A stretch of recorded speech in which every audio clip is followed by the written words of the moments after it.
Assalamualaikum warahmatullahi wabarakatuh. Selamat pagi semuanya. Di sini kami merupakan kelompok 4 dari kelas B Analisa Farmasi akan mempresentasikan hasil diskusi kelompok kami tentang fase gerak pada SFC dan HPTLC. Sebelumnya, sebelum kita mulai presentasi kita panjatkan puji dan syukur kehadirat Allah Subhanahu wa Ta'ala. Salawat dan salam kepada junjungan kita Nabi besar Muhammad Sallallahu Alaihi Wasallam. Yang kami hormati, Bapak dosen pengampu mata kuliah Analisa Farmasi kelas B tahun 2024, Bapak Profesor Dr. Bernard Insinyur Rinaldi Idrus, SSI. Sebelum memasuki presentasi kami, saya akan memperkenalkan anggota kelompok saya terlebih dahulu. Saya sendiri selaku moderator bernama Alia Fakira. Dan saya Alfi Khairi. Saya Artika Sri Devi. Kami merupakan anggota dari kelompok 4. Selanjutnya saya akan menyebutkan sedikit outline yang akan kami bahas pada presentasi kami kali ini. Jadi poin dari SFC dan juga HPTLC memiliki outline yang sama, yaitu dimulai dari definisi dan sejarah instrumen, prinsip, fase gerak, sifat, dan jenis-jenis fase gerak, instrumen itu sendiri, mekanisme kerja, serta kelebihan dan kekurangan dari instrumen SFC dan juga HPTLC. Untuk yang pertama, definisi instrumen SFC akan dijelaskan oleh teman saya, Artika Sri Devi. Baik, terima kasih kepada moderator. Izin saya mengambil alih. Jadi, saya di sini akan memaparkan tentang apa sih itu SFC. Jadi, SFC atau Super Critical Fluid Chromatography ini itu adalah teknik kromatografi yang menggunakan cairan superkritis, khususnya itu pada karbon dioksida.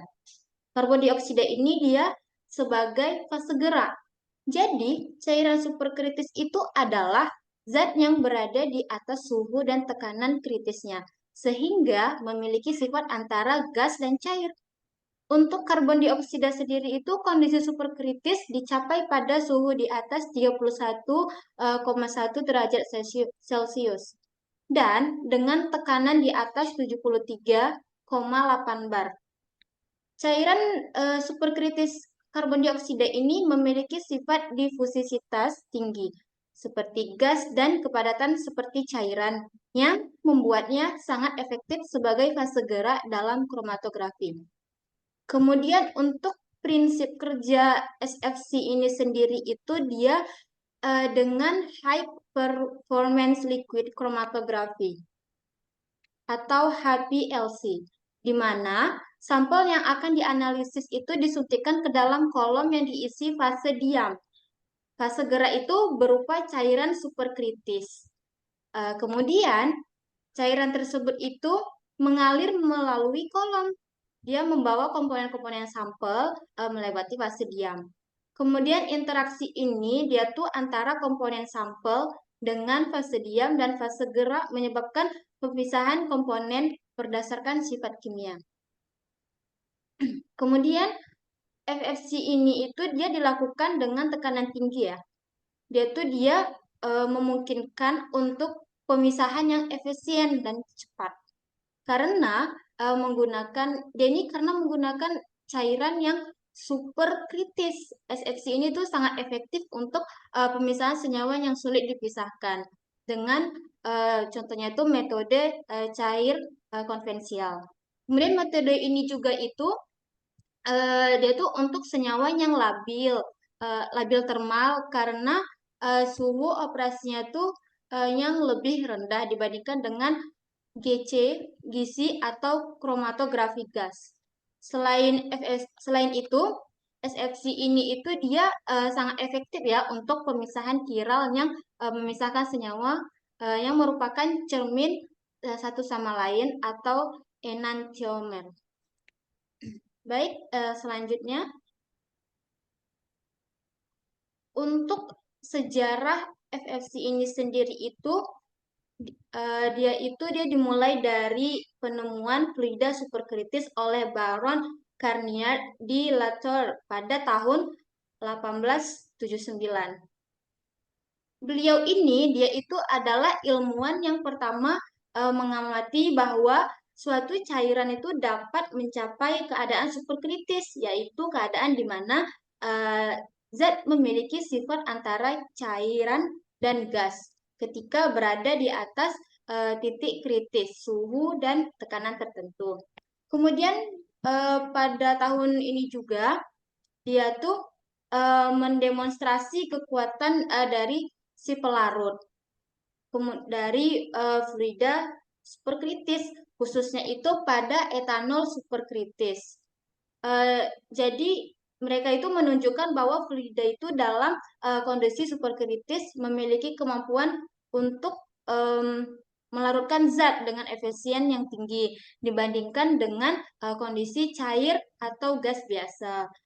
Kemudian ini tuh langkah yang paling penting gitu dalam untuk pemahaman sifat-sifat unik dari fluida superkritis.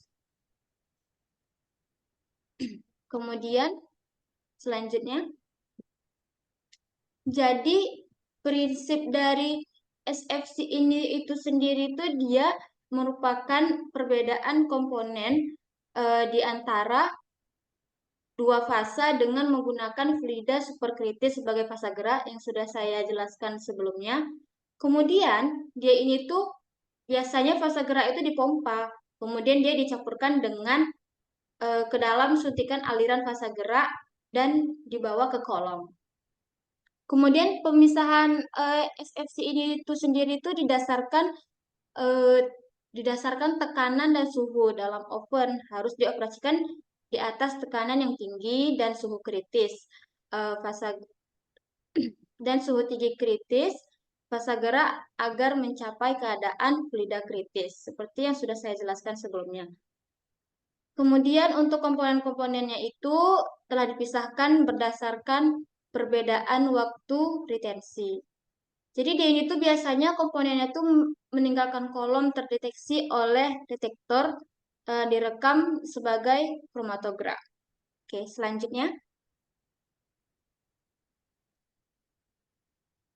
Jadi fase gerak untuk SFC ini itu sendiri yaitu adalah fluida superkritis. Fase gerak ini tuh dia memiliki sifat yang khas di atas titik kritis di mana dapat berada antara gas dan cair. Sehingga fase gerak yang digunakan dapat berupa gas atau cairan tergantung pada jenisnya. Seperti yang sudah saya jelaskan sebelumnya, fase gerak SFC ini sendiri itu karbon dioksida. Oke, selanjutnya. Jadi, untuk sifat dan jenis-jenis fase gerak dari SFC ini itu sendiri, dia untuk pada sifat-sifat geraknya itu ada kelarutan tinggi, di mana fluida superkritis ini dia memiliki kemampuan pelarut yang sangat baik, sehingga dapat melarutkan berbagai senyawa dalam efisien. Kemudian difusivitas tinggi. Dia ini itu lebih tinggi dibandingkan dengan cairan, yaitu mendekati difusivitas gas yang mempercepat proses pemisahan dalam kolom kromatografi. Kemudian untuk viskositas rendah, dia itu viskositas rendah fluida superkritis itu dia sangat rendah. Dia itu memungkinkan aliran mudah melalui kolom kromatografi dan meningkatkan efisien pemisahan. Kemudian selanjutnya densitas tinggi pada fluida superkritis dia lebih tinggi dibandingkan gas. Dia itu mendekati densitas cairan dan dia itu meningkatkan kemampuan pelarut. Selanjutnya itu ada tegangan permukaan rendah. Contohnya itu gas ya. Fluida superkritis itu memiliki tegangan permukaan yang sangat rendah seperti gas yang memfasilitasi penetrasi ke pori-pori kecil dan meningkatkan kontak dengan fase diam. Selanjutnya untuk jenis-jenis fasa gerak yang umum itu ya. Dia itu ada CO2 atau karbon dioksida. Dia itu paling umum ya untuk SFC itu karena dia memiliki titik kritisnya tuh mudah dicapai. Selanjutnya tuh ada nitrogen oksida. Nitrogen oksida ini dia tuh sebagai fase gerak juga ya. Dia tuh lebih terbatas dibandingkan karbon dioksida. Kemudian pada etana, etana itu dia adalah hidrokarbon yang dapat digunakan sebagai fluida statis superkritis juga. Dia itu memiliki kemampuan pelarut baik untuk senyawa organik nonpolar. Kemudian pentana. Pentana ini tuh dia sifatnya tuh mudah terbakar, dia membuatnya kurang umum dibandingkan karbon dioksida. Kemudian selanjutnya ada difluorometana. Dia ini tuh juga dikenal sebagai freon 12. Dia tuh digunakan beberapa aplikasi khusus, sifatnya yang stabil dan tidak mudah terbakar, membuatnya berguna dalam beberapa konteks. Kemudian, kemudian di etil ether ya. Kemudian di etil ether ini dia itu sebagai fase gerak juga, dia tuh memiliki kritis yang lebih tinggi dan mudah terbakar sehingga penggunaannya tuh memerlukan perhatian yang ekstra. Kemudian untuk contoh yang terakhir itu ada tetrahidrofuron. Tetrahidrofuron ini dia tuh pelarut polar yang digunakan dalam beberapa aplikasi untuk melarutkan senyawa yang kurang larut dalam karbon dioksida superkritis. Baik, selanjutnya. Jadi berikut ini adalah alat yang kami ambil dari sumber di bawah ini, alat instrumen SFC. Kemudian untuk pemateri selanjutnya, saya serahkan kepada Alfi Khairi. Baik, di sini saya akan membahas tentang apa aja sih 12 komponen yang ada pada SFC itu sendiri. Nah, komponen yang pertama itu ada silinder tabung CO, yang mana fungsinya itu sebagai fase gerak. Nah, dia ini berupa gas, yang mana gasnya itu bisa CO, bisa pentana, amonia, etana, dan beberapa gas lainnya. Nah, yang kedua itu ada pompa HPLC. Dia ini berfungsi untuk mengalirkan fase gerak cair yang nanti melalui si kolom. Nah, yang ketiga itu ada pressure control unit. Nah, dia ini yang mengatur tekanan gas CO serta menjaganya agar tetap konstan. Nah, yang keempat itu ada filter. Nah, sesuai dengan namanya ya, filter itu penyaringan. Nah, dia ini berfungsi untuk menyaring sampel dari pengotornya. Yang mana apa? Supaya apa? Supaya analisis yang kita lakukan itu sesuai dengan apa yang kita inginkan.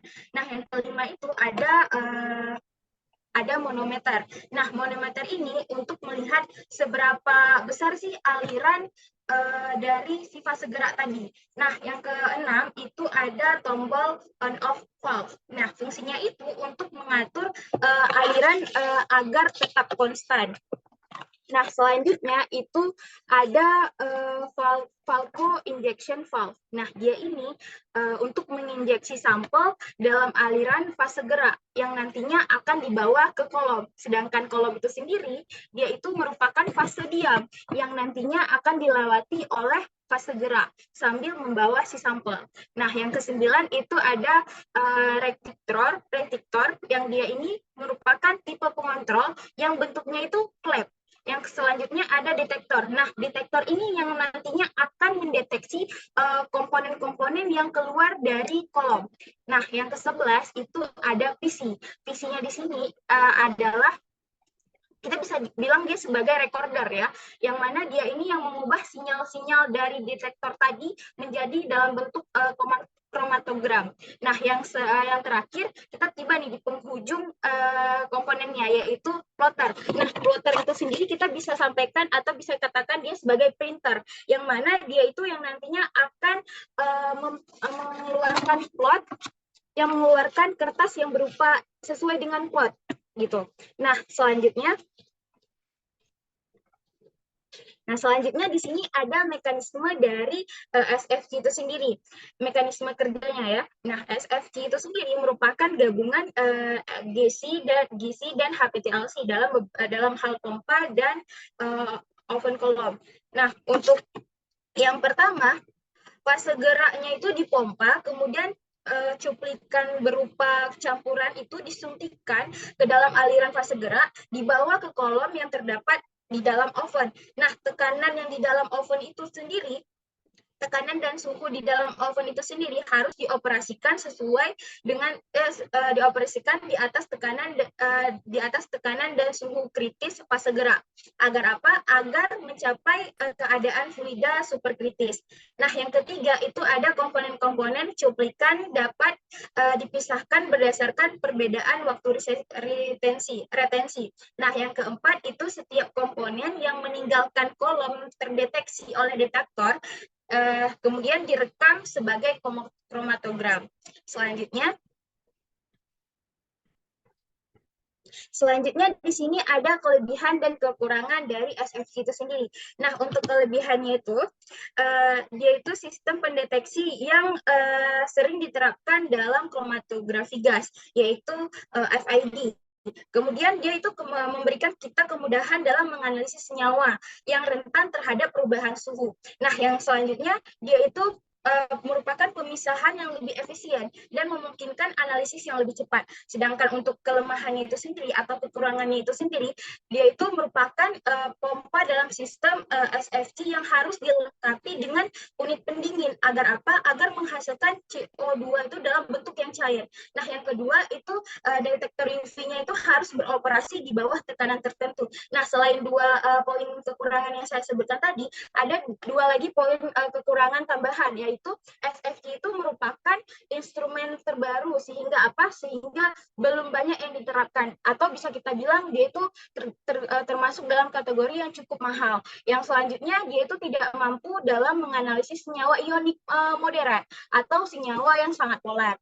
Nah, kalau misalnya dibandingkan dengan GC, SFC itu sendiri mempunyai banyak kelebihan dibandingkan dengan GC. Yang pertama, dia itu dapat menganalisis solut yang menguap. Selain itu juga dapat menganalisis solut yang polar, kemudian dan tidak mudah terabsorpsi. Nah, yang kedua, dia itu dapat menganalisis solut dengan berat molekulnya itu yang lebih tinggi daripada yang dapat dianalisis oleh si GC. Nah, yang ketiga itu dapat menganalisis molekul-molekul termolabil. Nah, yang keempat, dia itu dapat menganalisis cuplikan dalam derivatisasi. Nah, Selanjutnya, kita akan membahas tentang instrumen HPTLC. Nah, ini bisa dilihat sendiri bentukan instrumennya yang saya akses, yang saya dapat dari link di bawah ini. Selanjutnya, nah, sebelum kita masuk lebih dalam, alangkah baiknya nih kita say hi dulu, kita kenalan dulu nih sama HPTLC. Jadi HPTLC itu sendiri adalah metode kromatografi yang merupakan pengembangan dari TLC. Nah, HPTLC ini dia merupakan bentuk kromatogram lapis tipis atau KLT yang merupakan pengembangan yang lebih canggih dan lebih otomatis. Nah, HPTLC ini juga dikenal sebagai kromatogram lapis tipis dengan bertekanan tinggi, sehingga metode yang menggunakan instrumen KLTKT ini dilengkapi dengan perangkat optik dan detektor mirip spektrofotometer. Nah, untuk sejarahnya itu sendiri, HPTLC ini merupakan evolusi dari TLC seperti yang saya bilang tadi, dan dia ini berevolusi dengan sensitivitas yang lebih tinggi, dan dia itu diperkenalkan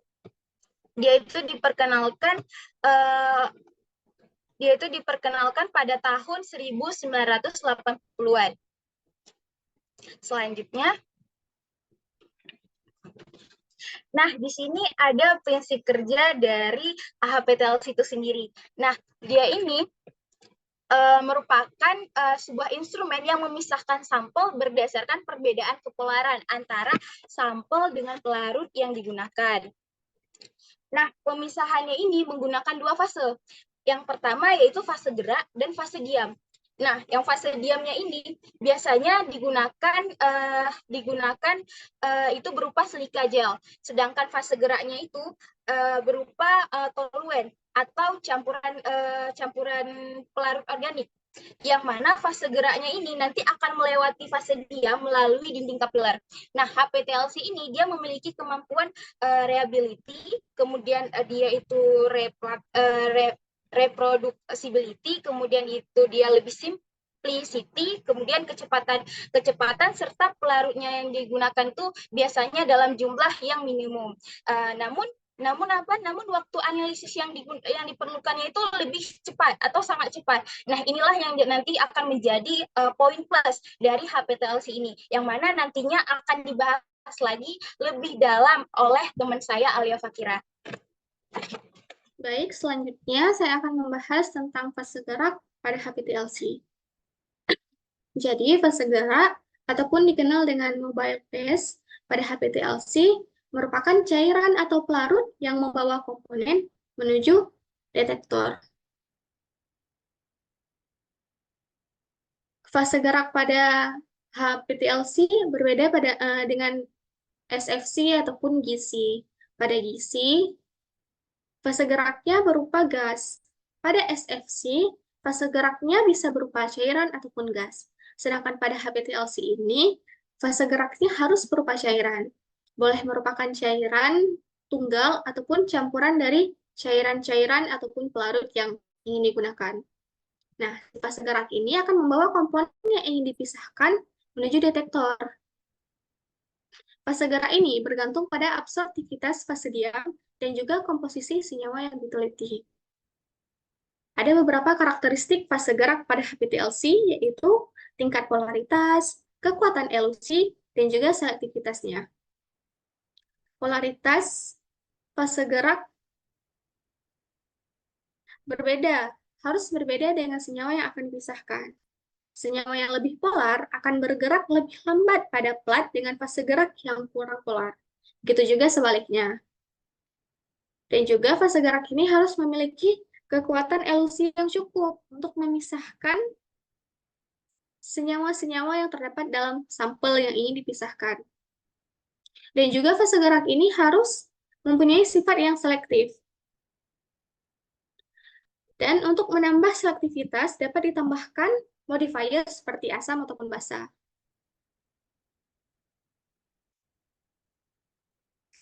Pemilihan fase gerak ini didasarkan pada beberapa faktor, seperti sifat senyawa yang akan dipisahkan, jenis plat HPTLC yang digunakan, dan juga metode deteksi yang digunakan.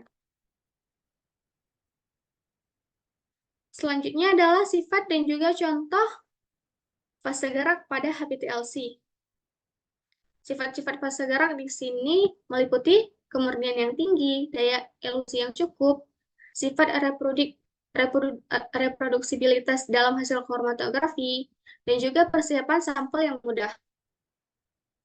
Contoh fase gerak dalam HPTLC yaitu seperti diklorometan, metanol, dan air dengan perbandingan 14:6:1, toluena, kloroform, etanol dengan perbandingan 5:4:2, etil asetat, metanol, dan juga amoniak pekat dengan perbandingan 85:10:5, campuran pelarut etanol dan air dengan perbandingan 70:30, yang kemudian ditambahkan dengan 5% asam asetat glasial dan juga 1% amoniak 37%.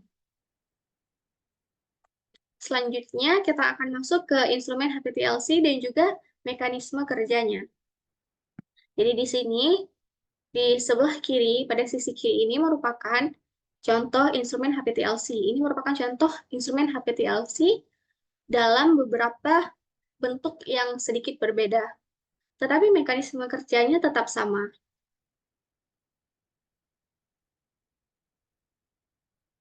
Jadi, mekanisme kerja HPTLC sebenarnya mirip dengan TLC ataupun dikenal dengan KLT. Namun, pada HPTLC ini mempunyai tekanan yang lebih tinggi, sehingga lebih kuat daripada TLC biasa. Perbedaannya adalah jika fase gerak pada TLC bisa menggunakan bermacam-macam fase gerak, sedangkan pada HPTLC fase gerak yang digunakan hanya, fase diam yang digunakan hanya silika gel. Tidak bisa menggunakan fase diam yang lain. Prosedur HPTLC dimulai dengan pengembangan pelat yang memutar sampel dengan pelarut pertama. Setelah melepasnya, pelat diputar 90 derajat dan dikembangkan dengan pelarut kedua. Pelat HPTLC yang menampilkan partikel kecil dengan distribusi ukuran sempit akan menghasilkan lapisan homogen dengan permukaan halus yang bisa diperoleh. HPTLC ini menggunakan piring yang lebih kecil, berukuran 10 x 10 cm, ataupun 10 x 20 cm. Pelat ini memberikan resolusi yang lebih baik, sensitivitas pendeteksian yang lebih tinggi, dan bisa digunakan untuk analisis kuantitatif. HPTLC sendiri akan menghasilkan kompleks kromatogram yang terlihat informasi tentang keseluruhan sampel. Selanjutnya, saya akan membahas tentang kelebihan dan juga kekurangan dari HPTLC. Kelebihannya ini merupakan HPTLC memiliki resolusi dan sensitivitas yang tinggi dalam pendeteksian, sehingga akan mendapatkan hasil yang lebih akurat. Efisiensi pemisahan komponen yang tinggi dapat mendeteksi sejumlah kecil senyawa, visualisasi dapat dilakukan tanpa pewarnaan, dapat menganalisis beberapa sampel secara bersamaan, dapat dilakukan analisis kuantitatif dan kualitatif, dan juga penggunaan pelarut dan reagen yang minim. Sedangkan kelemahan HPTLC sendiri merupakan HPTLC ini cenderung lebih mahal daripada TLC tradisional karena mempunyai sistem dan juga komponen yang lebih kompleks. Yang kedua, membutuhkan peralatan dan bahan khusus, dan juga biaya pelatnya yang lebih tinggi. Diperlukan pelarut dengan kemurnian yang tinggi, dan juga fase diam yang lebih kompleks. Pemeliharaan dan kalibrasi peralatan menambah biaya. Diperlukan juga perangkat lunak dan alat analisis data yang mahal. Dan yang terakhir adalah kebutuhan akan standar dan bahan referensi berkualitas tinggi. Sekian presentasi yang dapat kami sampaikan pada pertemuan kali ini tentang fase gerak pada SFC dan juga HPTLC. Ini merupakan referensi dari SFC dan ini merupakan referensi dari HPTLC. Ini merupakan sumber-sumber yang kami ambil dalam mengerjakan tugas presentasi kali ini. Sekian presentasi dari kami kelompok 4 tentang fase gerak pada SFC dan juga HPTLC. Lebih dan kurang kami mohon maaf. Terima kasih kepada Bapak atas waktu yang telah diberikan kepada kami untuk mempresentasikan hasil ini. Saya, selaku moderator, mewakili teman-teman saya, Artika Sri Devi, dan juga Alfi Khairi, izin pamit undur diri. Sekian, terima kasih. Wassalamualaikum warahmatullahi wabarakatuh. Selamat pagi.